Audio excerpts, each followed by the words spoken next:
Alors bonjour. Aujourd'hui je vais essayer de corriger l'examen de la force de vente de 19 novembre 2019. Tout d'abord il faut lire l'énoncé. Pendant votre stage, il vous est demandé de réaliser certains travaux concernant la force de vente. Ici on a un certain nombre de documents. Le premier document, c'est l'organigramme de l'équipe commerciale non sédentaire. Ici, il s'agit de deux secteurs, secteur sud et secteur nord. Et le secteur sud, il est sous le travail de 4 commerciaux non sédentaires, bien sûr, et le secteur nord, c'est la même chose. Les deux chefs de vente de deux secteurs sont sous l'autorité de directeur de vente. La première question, expliquer, dégager et expliquer la nature de structure de la force de vente de l'entreprise IAMI. Alors ici, ça se voit très bien qu'il s'agit d'une structure géographique. Donc on va dégager la structure, c'est une structure géographique, mais on va expliquer pourquoi elle est une structure géographique. On va dire qu'il s'agit d'une structure géographique tout simplement parce que la répartition des commerciaux selon deux secteurs, secteur sud et secteur nord. Les avantages et les inconvénients de ces structures, moi je ne vais pas les citer, il faut revoir votre cahier de cours. Pour le deuxième document, il s'agit du calcul du potentiel de commercial. Le potentiel de commercial, c'est-à-dire combien de visites que pourra effectuer un seul commercial. Donc je vais faire des travaux ici. Calculer le nombre annuel de visites des clients, c'est-à-dire combien de visites pourra effectuer un commercial. Donc le commercial, il travaille généralement 52 semaines qui est disponible, moins les semaines de l'indisponibilité, 3 semaines de congé, 2 semaines de formation et 1 semaine de... Donc ça va faire ici 52 moins 6 que ça va donner 46 semaines.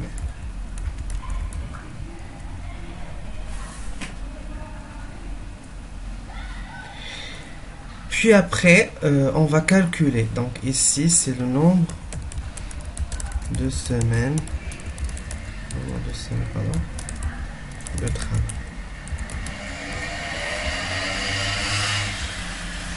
Ici, on va calculer le nombre de jours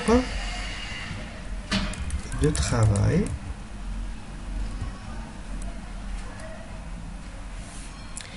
Alors, il travaille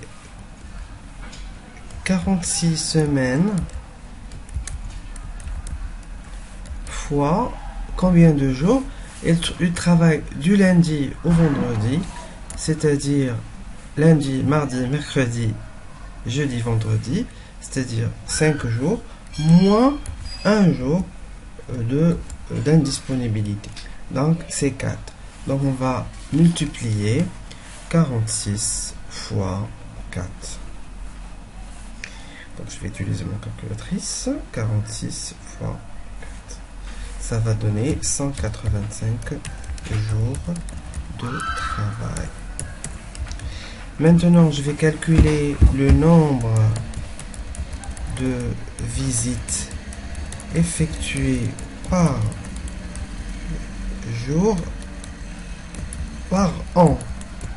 Alors, dans l'exercice, on a lui, il effectue 4 visites par jour. Donc, un commercial, combien de visites il va effectuer? Donc, comme il travaille 185 jours fois 4 jours de 4 visites par jour, ça va donner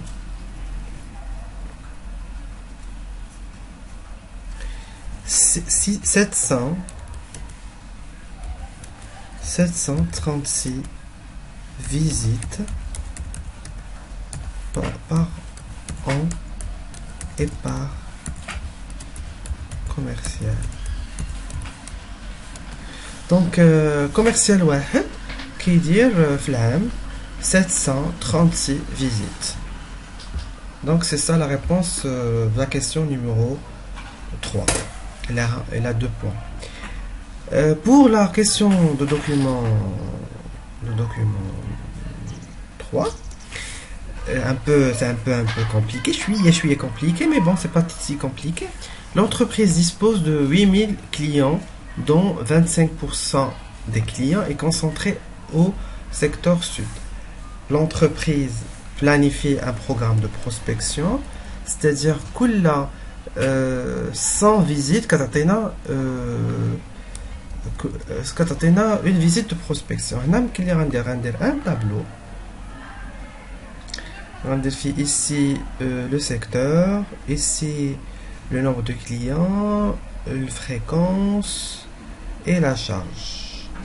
Secteur nord, secteur sud et total. Voilà. Alors, secteur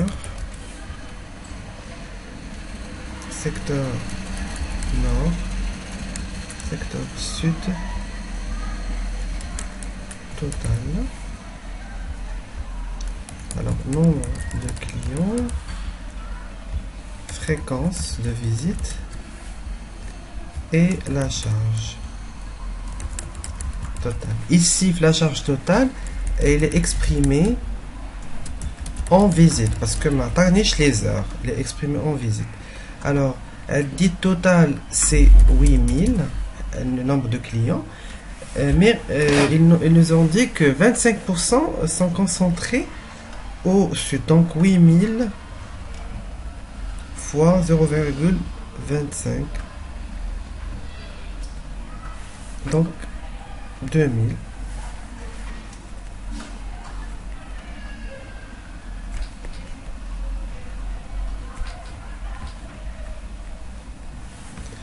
Donc 25 c'est 2000 et automatiquement ici c'est 6000.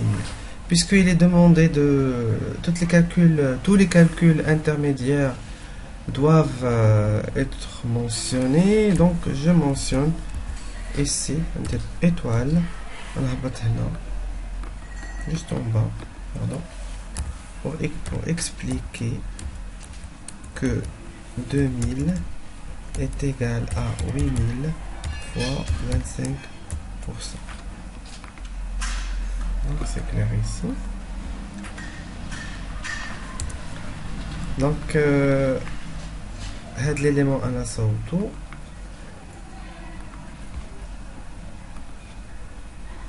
C'est pas de dessus parce que d'accord. Alors les fréquences, c'est-à-dire combien de visites par an, parce que là, quand on a les visites annuelles, le secteur de sud qui est 2 fois par semestre, c'est-à-dire là, fait 2 semestres, donc 2 semestres l'ouel ou 2 semestres ten.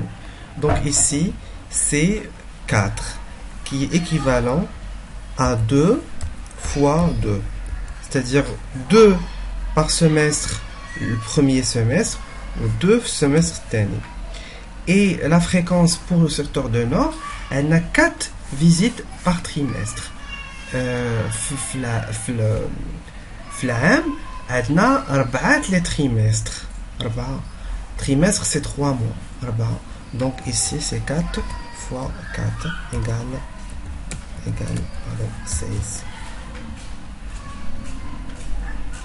Je vais uniformiser. Égale 16. D'accord, c'est bon. Et donc voilà, donc je vais calculer 6000 fois 16.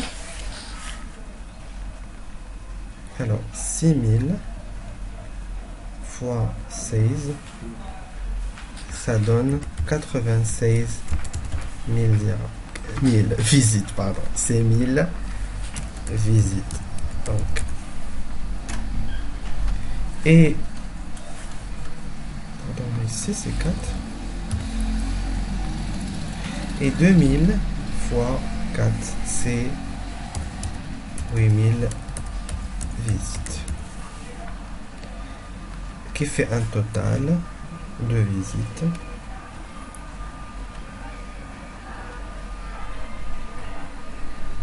de 104 000 visites.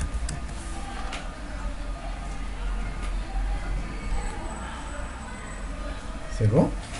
Donc voilà, c'est 8000, 6000 fois 16. Donc c'est ça, ça va faire 104 000 visites par an. Ce sont les visites clients.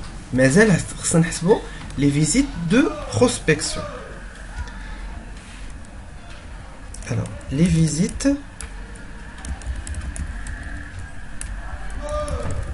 de prospection. Alors, je nous gagne l'exercice, gagne la remarque. Et nous avons dit que parce que il faut faire face à un problème d'attrition, c'est-à-dire de perte de clients, qu'on a un programme de prospection. Le programme de prospection, il vise à faire quoi? À faire une visite wahda de prospection, visite wahda de prospection, comme voilà, كل 100 visites clients. Alors, par règle de 3, on va dire combien, point d'interrogation, combien de visites de prospection pour 104 000 visites, parce que les visites li كنديرو. Donc هاد الفيزيت حنا محتاجين 104 visites. وقال لك فيزيت وحده في كل 100 فيزيت وحده دو بروسبكسيون، كل 100 فيزيت وحده دو بروسبكسيون كل 100 فيزيت كليون. حنا محتاجين 104 000 فيزيت كليون. Donc par règle de 3 غندير 104 divisé par 100. Ça va donner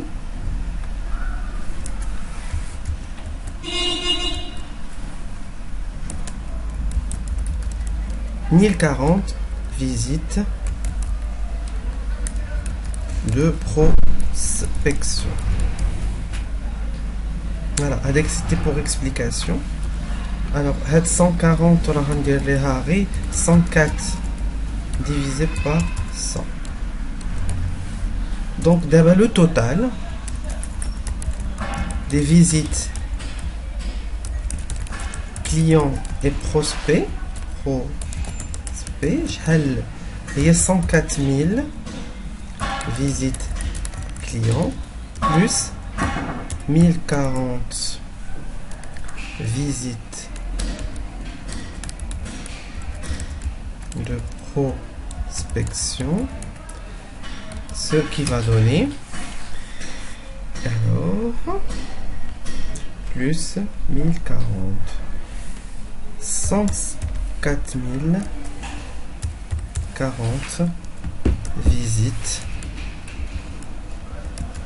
de prospection et de... Maintenant, je vais calculer la taille de la force de vente.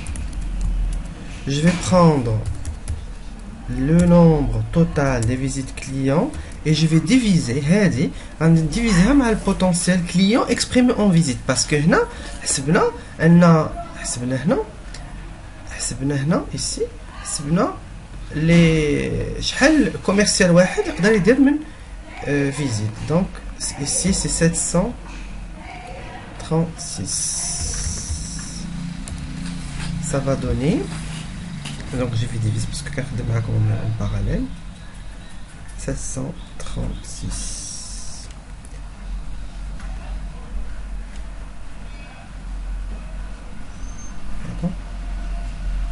104 736. On a besoin de 143 commerciaux pour couvrir Commerciaux, c'est tout. Avec une conclusion.